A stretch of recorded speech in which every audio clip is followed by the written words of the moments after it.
नमस्कार, मैं हूं विजय मांडगे। हमारी इस खास पेशकश अपराधों की गोली में आपका स्वागत है। एक ऐसी गोली जिसने प्रदेश की आर्थिक राजधानी इंदौर में दहशत फैला कर रखी है। इस गोली को खाने के बाद इंसान अपने होशो हवास खो बैठता है और बन जाता है हैवान। क्यों इंदौर इस गोली की जकड़ में है और क्यों नहीं रुक रहा है अपराधों का ये सिलसिला, आज हम इसी की पड़ताल करेंगे।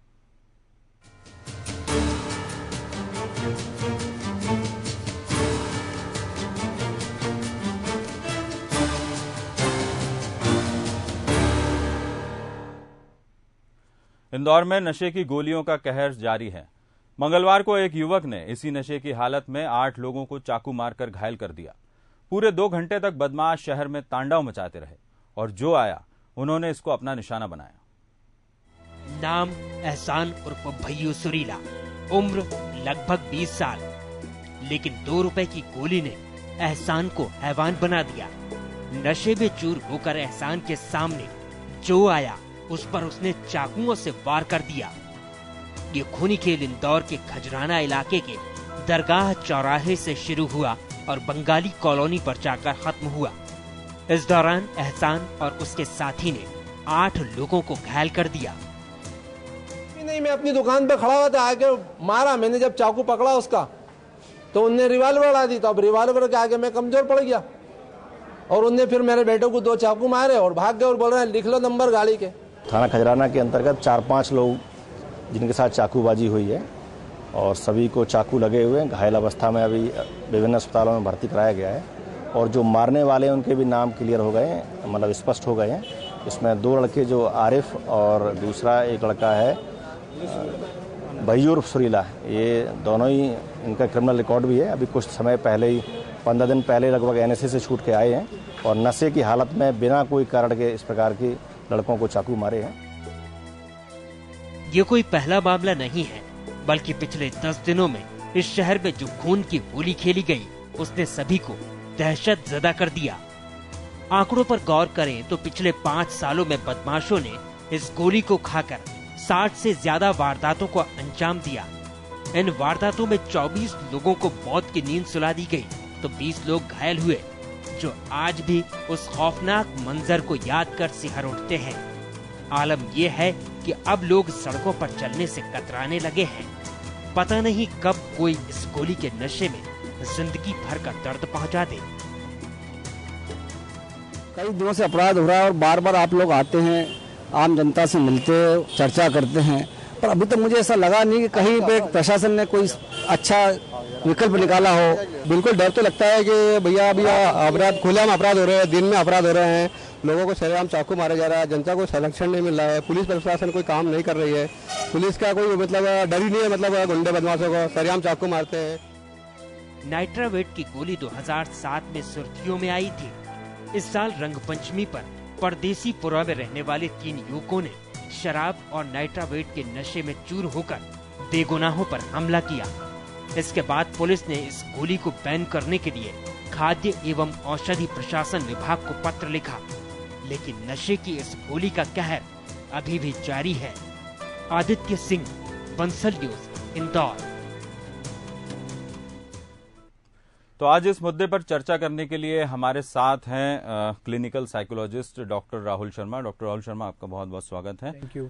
लेकिन उससे पहले हम डॉक्टर राहुल शर्मा से चर्चा करेंगे, उससे पहले सीधे चलते हैं इंदौर, जहां पर हमारे संवाददाता आदित्य सिंह हमसे जुड़ गए हैं। आदित्य, मैं ये जानना चाहूंगा कि ये जो आरोपी पकड़े गए हैं, जो बदमाश पकड़े गए हैं, जिन्होंने जिस तरीके से ये खून की होली खेली है, पूरे शहर में एक दहशत फैलाई है, क्या इन्होंने ये कबूल किया है कि इन्होंने नाइट्रावेट का सेवन किया था, ये नशे की हालत में थे उस समय?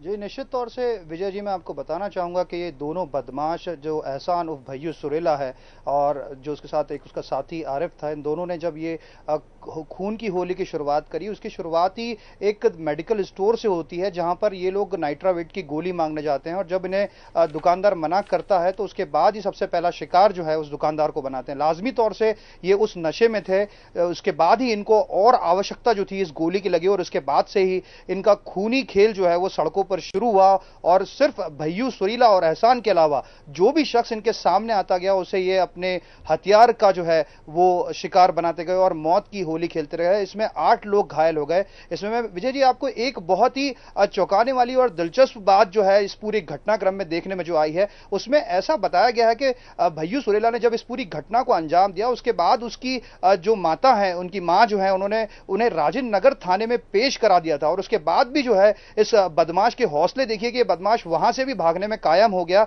गनीमत रही कि ये बदमाश जब वापस खजराना इलाके में पहुंचा तो वहां पर पुलिस पहले से घेराबंदी लगाए हुई थी और जब पुलिस को इसने देखा तो इसने एक बार फिर पुलिस के ऊपर जो है वो चाकू निकाला और पुलिस को उस चाकू से अपना शिकार बनाने की कोशिश की, लेकिन पुलिस ने मुस्तैदी से अपनी गिरफ्त में ले लिया। तो एक बड़ी घटना जो थी और जो है वो टल गई, लेकिन सवाल खड़ा कर दिया भैयू सुरीला ने कि ये नशा जो है वो कितना खतरनाक है और इस नशे का सेवन के बाद जो है इंदौर में लगातार जो पिछले 5 सालों से जो मौत बरपाई जा रही है वो अपने आप में एक बड़ा सवाल खड़ा कर रही है। इंदौर की सुरक्षा पर, एक आम राहगीरों पर, एक आम लोगों पर जो एक जिम्मेदार तौर पर जो है जिम्मेदारों पर विश्वास करते हैं, कानून के रखवालों पर विश्वास करते हैं, लेकिन आज उनके सामने उनके विश्वास की परिकाष्ठा जो है वो कहीं ना कहीं दम तोड़ती नजर आ रही है, क्योंकि ये बिल्कुल आदित्य, विश्वास की जो परिकाष्ठा है इंदौर में, जिस तरीके से आम लोगों को राहत मिलनी चाहिए और एक पुलिस से उम्मीद है कि वो अपराधों पर नियंत्रण करेगी, और जिस तरीके से ये नाइट्रावेट की गोलियों को सेवन करने के बाद लगातार एक के बाद एक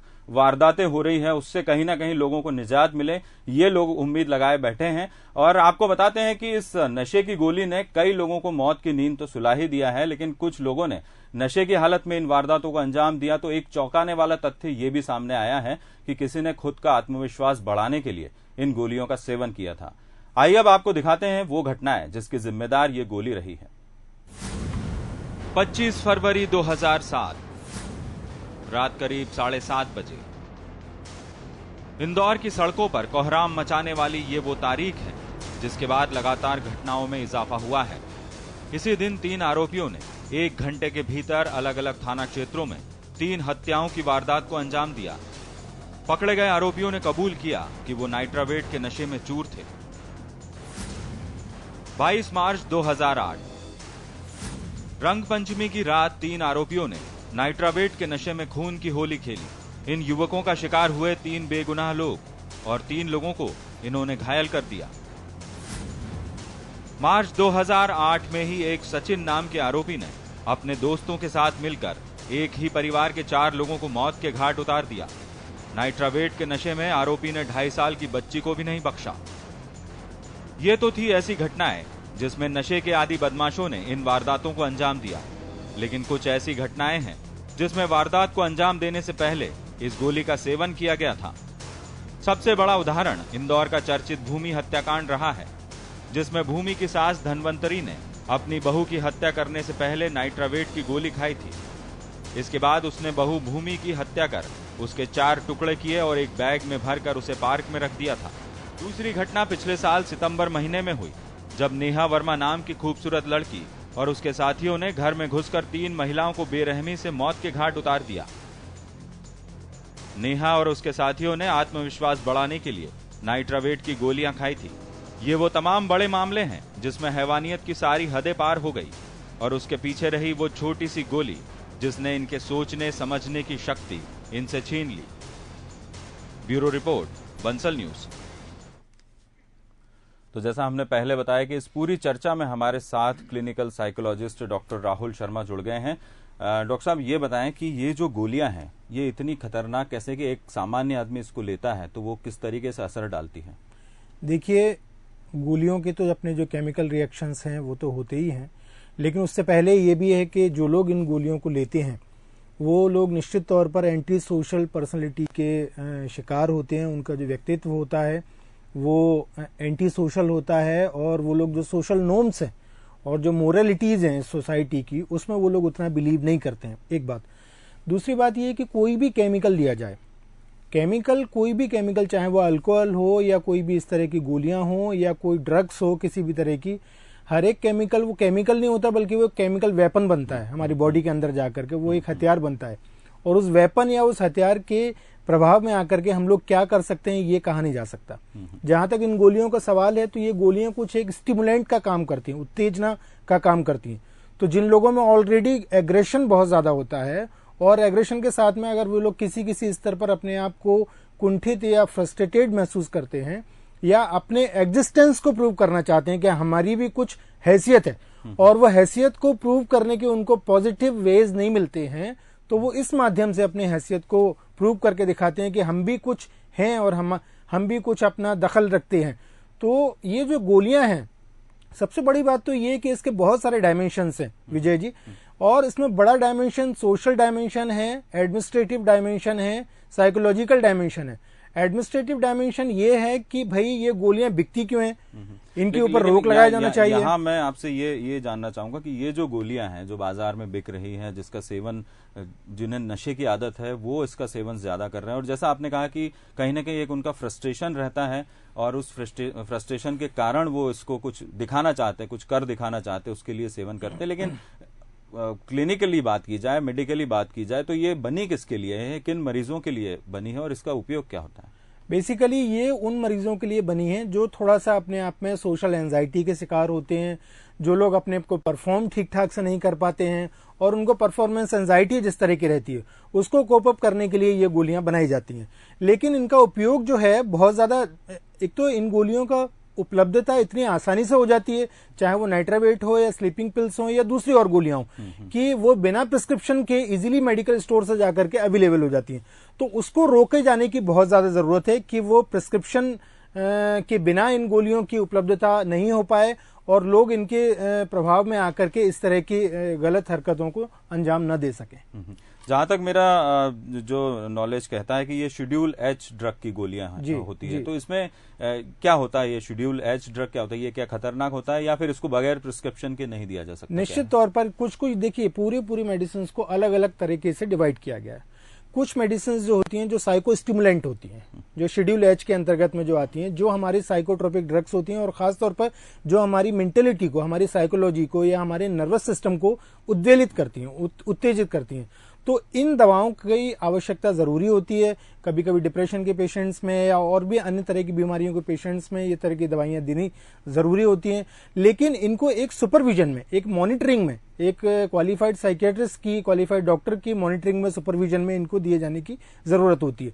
लेकिन चूंकि बहुत सारी दवाइयां हमारे देश में जो तमाम विदेश में बैन है दवाइयां, जो वहां नहीं मिलती हैं, लेकिन हमारे यहाँ कई साल पहले जो सरकार ने कह दिया है कि दवाइयां बैन है, हमारे यहाँ नहीं मिलनी चाहिए, वो दवाइयां भी इजीली हमारे यहाँ मेडिकल स्टोर पर मिलती हैं और जिनमें इस तरह की दवाइयां भी शामिल होती हैं जिनसे कि लोग इस तरह से उत्तेजित होते हैं। दूसरा क्या है कि अगर लगातार लोगों के अंदर ये चीज फैलती है कि नाइट्रावेट खाने से ऐसा कर दिया, तो जो लोग नहीं भी जानते हैं तो उनको लगता है कि शायद वो ले लें, हमारे अंदर करने की हिम्मत नहीं है, तो अगर नाइट्रावेट ले लेंगे तो हमारे अंदर हिम्मत आ जाएगी। तो एक तरह से वो इसके लिए भी उन गोलियों को, उन दवाओं का इस्तेमाल करने लगते हैं और क्राइम को वो अंजाम दे देते हैं। जैसा हमने 2 मामलों में देखा कि भूमि हत्याकांड में जो सास है उन्होंने इसका सेवन किया था, लेकिन सबसे बड़ा सवाल यहाँ पर यह है कि इस दवा को, जैसा आपने कहा कि बगैर डॉक्टर के प्रिस्क्रिप्शन के नहीं देना चाहिए, तो क्या नियम क्या कहता है कि इसको देने से पहले डॉक्टर का जो पर्चा है उसमें यदि गोली लिखी तो मेडिकल स्टोर्स की भी कोई जिम्मेदारी बनती है? किस तरीके से दिया जाता है? सबसे ज्यादा जिम्मेवारी मेडिकल स्टोर की बनती है, क्योंकि यहाँ तो केवल इस तरह की दवाओं की ही मसला नहीं है, बल्कि और भी कई सारी बीमारियों में मेडिकल स्टोर के लोग, स्टोर के संचालक जो हैं, वहां पर काम करने वाले लोग हैं, वो यूं ही दवाएं लोगों को दे देते हैं। और कुछ तो मेडिकल स्टोर डॉक्टर का ही काम करने लगे हैं कि भाई लोग सीधे उनके पास में जाते हैं कि डॉक्टर को कौन फीस दे, कौन दिखाए, ये करे, तो मेडिकल स्टोर डायरेक्ट ही उनको वहां से प्रिस्क्राइब कर देते हैं, अपने तरीके से दे देते हैं। तो ये इसकी सुपरविजन बराबर होनी जरूरी है, ये प्रिस्क्रिप्शन की सुपरविजन बराबर होनी जरूरी है कि किस तरह से ये दवाई आई और उसको देने वाला कौन है, उसका प्रदाता कौन है, क्या उसको प्रिस्क्राइब किया गया या नॉन प्रिस्क्रिप्शन की वो दवाई लोगों को मिल गई। तो इसके ऊपर एक मॉनिटरिंग सिस्टम को बिठाने की जरूरत है। जैसा डॉक्टर राहुल शर्मा कह रहे हैं कि एक मॉनिटरिंग सिस्टम होना चाहिए, क्योंकि ये गोलियां जो हैं वो ऐसे लोगों को दी जाती है जो मानसिक रूप से परेशान होते हैं और उनको इस निराशा से बाहर करने के लिए ये गोलियों का जो है डॉक्टर प्रिस्क्राइब करते हैं। लेकिन नाइट्रावेट की इस गोली ने जो कहर बरपाया है, उसके बाद पुलिस ने गोली पर प्रतिबंध लगाने के लिए मेडिकल संचालकों को पत्र लिखे। दवा व्यापारियों ने इसे बंद भी कर दिया, लेकिन चोरी छुपे ये बाजार में बिक रही है। हालांकि दावा ये किया जा रहा है कि गोलियां बाजार में नहीं है। नाइट्रावेट की गोली ऐसे लोगों को दी जाती है जो मानसिक रूप से बीमार होते हैं। इस गोली से वे राहत महसूस करते हैं, लेकिन इन्हीं गोलियों को जब एक सामान्य आदमी खाता है तो वह दरिंदा हो जाता है। 5 सालों में हुई इन तमाम घटनाओं को लेकर इंदौर पुलिस ने गोलियों पर बैन लगाने की सिफारिश की और दवा व्यापारियों का दावा है कि गोलियां बाजार में मौजूद नहीं है। मैं दावे के साथ कह सकता हूं कि नाइट्रावेट विगत 2.5 से 3 वर्ष के पूर्व से हमारी पूरी इंदौर शहर एवं जिला की एक भी हमने दवाई नहीं मंगाई है। ना हमारा स्टॉकिस्ट दवा बाजार का कोई मंगाता है, ना ही C&F मंगाता है। मैं आपको इसके बदले में मैंने कुछ दिन पूर्व एक पेपर में मैंने अपना वो भी दिया था कि मैं कोई भी नाइट्रावेट अगर हमारा दुकानदार बेचते पाया तो मैं उसको इंदौर केमिस्ट एसोसिएशन 11,000 रुपए का इनाम देगी। वहीं डॉक्टरों की माने तो नाइट्रावेट की बजाय अब दूसरी कई गोलियां हैं जो इसके बदले ली जा रही है, क्योंकि जो मूल दवा है वो दूसरी गोलियों में भी पाई जाती है, जिसके चलते इंसान वहशी हो जाता है। नाइट्रावेट पहले ज्यादा यूज होती थी, अब कम होती है, but they are all sedative, they are all schedule H drug. पर शेड्यूल एज ड्रग अब कानून तो यही है और ऐसा अब तो इम्प्लीमेंट भी हो गया है कि बिना प्रिस्क्रिप्शन ऑफ ए डॉक्टर दिया नहीं जा सकता। तो फिर गोलियां बाजार में कैसे मिल रही है? सूत्रों के मुताबिक ये गोलियां बाहर से भी मंगवाई जा रही है और चोरी छुपे नशे के इन सौदागरों को दी जा रही है, जिसके सेवन से ये इन वारदातों को अंजाम देने से नहीं चूक रहे हैं। आदित्य सिंह, बंसल न्यूज, इंदौर। तो आपने देखा कि बगैर प्रिस्क्रिप्शन के ये गोलियां किसी भी मरीज को नहीं दी जा सकती या किसी आम आदमी को नहीं दी जा सकती। हमारे साथ आदित्य सिंह लगातार इंदौर से जुड़े हुए हैं। आदित्य, आपसे जानना चाहेंगे, जैसे कि विनय बाकलीवाल जो दवा बाजार एसोसिएशन के अध्यक्ष है, उनका खुद का कहना है कि 3 साल पहले ही इन दवाओं को बैन कर दिया था। जब से 2007 में जब पहला मामला आया था, पुलिस ने पत्र लिखे, पुलिस ने जब सिफारिश की कि इन दवाओं को बंद कर दिया जाए। हमारे साथ डॉक्टर राहुल शर्मा है, वो खुद कह रहे हैं कि बगैर प्रिस्क्रिप्शन के दवा नहीं दी जानी चाहिए। डॉक्टर राजेश जैन, जिनका अभी हमने बयान सुना है, उनका भी ये कहना है। लेकिन आखिरकार ये गोलियां फिर आ कहां से रही है जब वो इतने सारे दावे किए जा रहे हैं प्रतिबंध के?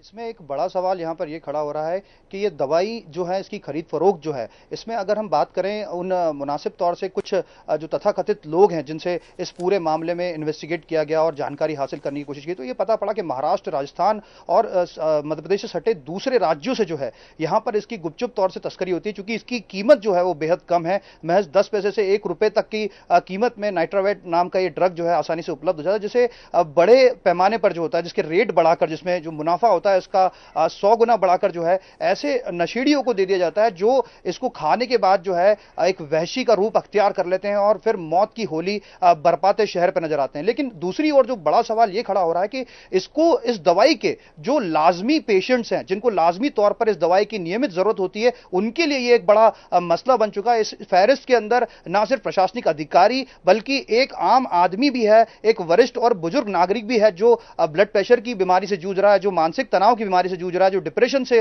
परेशान है। ऐसे तमाम पेशेंट्स के लिए अब ये एक बड़ी मजबूरी हो गई है। और इंदौर में अगर बात की जाए तो लगातार सिलसिलेवार हुई घटनाओं के बाद से ना सिर्फ मेडिकल जो स्टोर्स हैं वो कुछ हद तक सचेत हुए हैं, बल्कि डॉक्टर्स भी इसको लेकर बेहद संजीदा हैं। और इसको लेकर यहां नया सवाल यह खड़ा हो जाता है कि एक गरीब पेशेंट जब डॉक्टर के पास जाता है और दवाई को जो प्रिस्क्राइब कराने के बाद मेडिकल स्टोर पर जाता है, तो उसे हर 15 दिन में इस दवाई का प्रिस्क्रिप्शन जो है डॉक्टर से रिव्यू कराना पड़ता है, जिसके लिए उसे डॉक्टर की 300 से 500 रुपए अतिरिक्त फीस जो होती है वो जमा करानी पड़ती है। इसको लेकर जहां पर आम आदमी इसको जो है वो सफर कर रहा है, भुगत रहा है, वहीं ये गुंडे जो होते हैं, मतलब इस पूरी दवाई का जो असर है वो ना सिर्फ गुंडे खा के एक आम आदमी पे मौत बरपाते निकल रहे हैं, वहीं इस दवाई के अभाव में जो है वो एक आम आदमी वैसे भी तड़प रहा है। तो दोनों ही हाल में जो है ये एक बड़ा सवाल है, क्योंकि यहां पर कुछ मुट्ठी भर लोग हैं जिन्होंने एक व्यक्ति विशेष की जो अभिव्यक्ति है उसे छीन लिया है। इसको लेकर जो बड़ा सवाल है उसको जिम्मेदार जो है वो मौन है, क्योंकि यहां पर अगर इन्फोर्समेंट की बात की जाए, जैसे कि पूर्व में जितनी भी घटना हुई है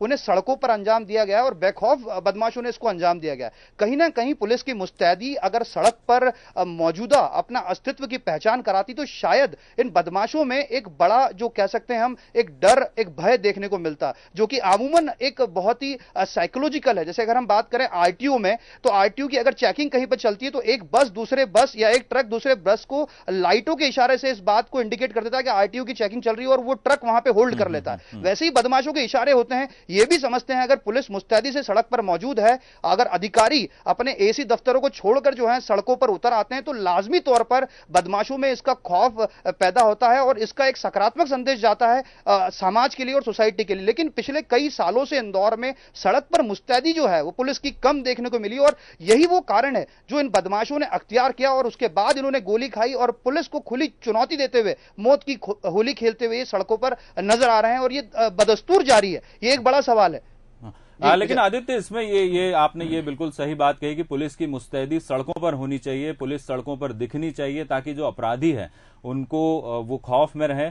कुछ दिनों पहले ही हाईकोर्ट ने एक टिप्पणी की थी कि पुलिस जो है वो शायद सड़कों पर नहीं है और अपराधी उनको हाथ दिखाकर निकल जाते हैं। ये इंदौर हाईकोर्ट की टिप्पणी थी और पुलिस प्रशासन को लेकर थी। लेकिन आदित्य, यहां पर एक सवाल है कि पुलिस ने सिफारिश की, खाद्य और औषधि प्रशासन विभाग से जो ड्रग कंट्रोलर हैं उनसे सिफारिश की कि दवाओं पर प्रतिबंध लगा दिया जाए, लेकिन ये जिम्मेदारी किसकी है कि जैसा आप बता रहे हैं कि तस्करी होकर दूसरे राज्यों से ये दवा यहां पर आ रही है, तो फिर ये जिम्मेदारी किसकी बनती है इसको मॉनिटरिंग करने की?